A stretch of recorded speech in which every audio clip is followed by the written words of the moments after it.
Well, speaking of propaganda, we have a huge, monumental piece of propaganda that will be at a theater near you very shortly. But first, we're going to go to a piece from our own Darren McBreen. It's about Mr. Bernays, Mr. Propaganda. And if you're familiar with fluoride, it was at one point rat poison, and Mr. Bernays made it this shiny element that now goes onto your shiny teeth and into your tap water. Let's roll that piece. To better understand the current state of modern-day media manipulation, we must first look at the father of propaganda, Edward Bernays. His influence on the 20th century rivaled that of his uncles, Sigmund Freud, as Bernays pioneered the idea of crowd psychology with Freud's psychoanalytical ideas in what would become a new political ideal on how to control the masses. In his 1928 book, Propaganda, Bernays wrote, "If we understand the mechanisms and motives of the group mind, it is now possible to control and regiment the masses according to our will without them knowing it."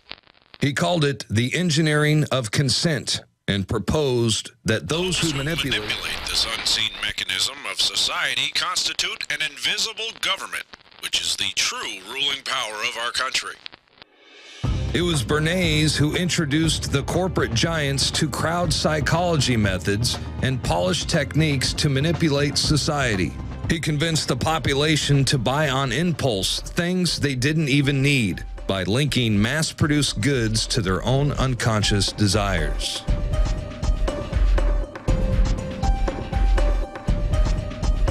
The tobacco industry hired Bernays to persuade women to take up smoking, and the Alcoa Aluminum Company asked him to drive the campaign for the national fluoridation of our water supply. A consumerist culture was born, and the U.S. government took notice.